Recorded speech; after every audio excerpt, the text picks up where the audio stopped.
मदीने के बड़े बड़े सहाबा ने आपस में मशवरा किया कि हज़रत उमर अमीरुल मोमिनीन है और खलीफतुल मुस्लिमीन है, और लेकिन इनकी ज़िंदगी बड़ी मुजाहिदाना है, और ऐसी मुजाहिदाना ज़िंदगी अगर गुजारेंगे तो ये ज़्यादा अरसा चल नहीं पाएंगे, इनकी सेहत ख़राब हो जाएगी और इनको कुछ हो जाएगा और उम्मत मुस्लिमा का नुकसान हो जाएगा, और उम्मत मुस्लिमा को अभी इनकी बड़ी ज़रूरत है। चनाचे उन सहाबा ने मशवरा किया कि हज़रत उमर को इस बात का मशवरा दिया जाए, उन पर प्रेशर डाला जाए, उनको मजबूर किया जाए कि वो खाना अच्छा खाएं, लिबास अच्छा पहने और रात को आराम भी कर लिया करें। सोते भी नहीं थे, सही खाते भी नहीं थे, और लिबास भी ऐसा कि देख के ही तरस आ जाए।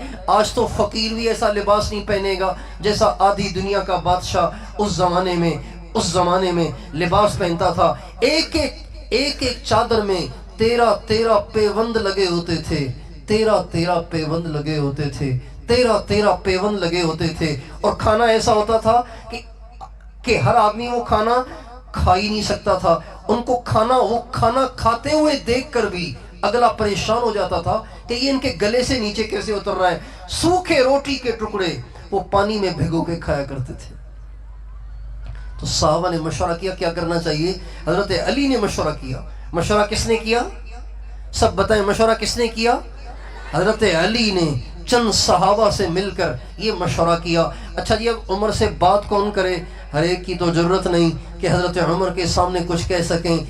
आखिर में ये सोचा कि हज़रत हफ्सा ये हज़रत उमर की बेटी भी हैं और हज़रत उमर की माँ भी हैं। बेटी इस तरह कि वो बेटी हैं, माँ इस तरह कि वो अल्लाह के नबी की ज़ोजा मुतहरा हैं और अल्लाह के नबी की अज़वाज मुतहरात सारे ईमान वालों की माएँ हैं। लिहाजा हज़रत उमर इनका तो ज़रूर लिहाज करेंगे, इसलिए कि वो अल्लाह के नबी की बीवी हैं और सारे मोमिनीन की माँ हैं, तो इनकी बात को नहीं टालेंगे, और बेटी भी हैं। चनाचे ये सारे सहाबा जमा होकर हज़रत उमर हज़रत अली की सरकर्दगी में हज़रत अम्मा हफ्सा के पास हाजिर हुए और आके सारी सूरत हाल रखी और आके सारी बात रखी। हज़रत हफ्सा ने कहा मैं इंशाल्लाह आपकी बात पहुंचा दूंगी, अल्लाह करे उनके जी में आ जाए। चनाचे जब एक दफ़ा हज़रत उमर उनकी खिदमत में आए तो हज़रत हफ्सा रज़ी अल्लाह अन्हा बातों बातों में कहने लगी, अब्बू एक बात कहूँ। का बेटा बोलो क्या बात करनी है। कहने लगी, अब्बू अगर आप खाना अच्छा खा लिया करें, अगर आप लिबास अच्छा पहन लिया करें,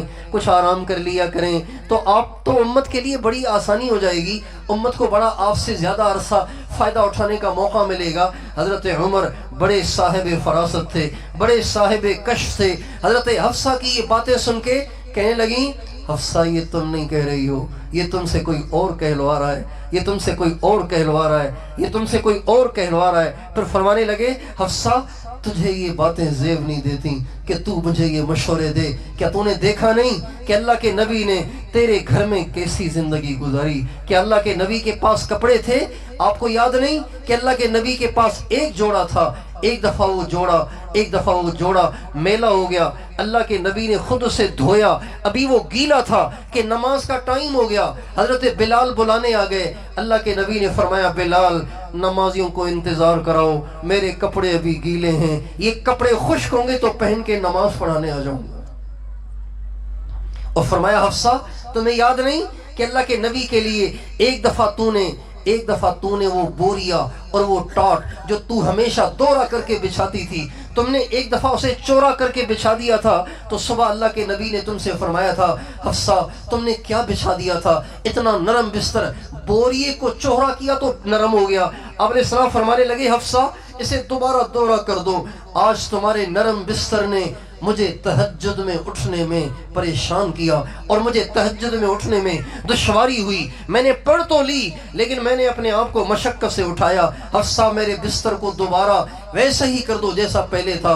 और हफ्सा तुझे याद नहीं कि एक दफ़ा अल्लाह के नबी ने तेरे घर में खाना खाया और तूने ऊंची मेज़ पर खाना रख के दिया, तो अल्लाह के नबी ने फ़ौरन अपने खाने को ज़मीन पे रखा और आपने फरमाया, मैं तो गुलामों की तरह से खाना खाता हूँ, ज़मीन पे बैठ के खाना खाता हूँ, جب میرے نبی نے ایسی فقیرانہ زندگی گزاری ہے تو پھر میری کیا مجال ہے کہ میں اس دنیا میں عیش پرستی کی زندگی گزاروں، کھاؤں پیوں اور مزے کروں اور اچھے اچھے لباس اور اچھی اچھی پوشاکیں پہنوں۔ پھر فرمانے لگے حفصہ میری مثال اللہ کے نبی کی مثال، حضرت ابوبکر صدیق کی مثال ایسی ہے جیسے تین دوست تھے، کسی منزل کو چلے، چلتے چلتے ایک چلا منزل کو پہنچ گیا، دوسرا چلا منزل کو پہنچ گیا، اب تیسرا میں ہوں، اگر میں ان والی روش اختیار کروں گا تو میں منزل پہ پہنچ جاؤں گا، لیکن حفصہ اگر میں نے اپنا کھانا اچھا کر دیا، اپنی پوشاک اچھی کر دی اور میں نے دنیا سے دل لگا لیا تو حفصہ مجھے ڈر ہے کہ میں اپنے دونوں ساتھیوں سے پیچھے رہ جاؤں، اور مجھ سے یہ برداشت نہیں ہو سکتا کہ میں اپنے ساتھیوں سے پیچھے رہ جاؤں۔ میری خواہش یہ ہے کہ اللہ مجھے بھی وہاں تک پہنچائے۔ یہ اللہ کے نبی کی زندگی تھی اور اللہ کے نبی کے ماننے والوں کی زندگی تھی۔ چنانچہ اللہ نے ان کی اس تمنا کو پورا کیا۔ جب ان کے انتقال کا وقت آیا، جب ان کا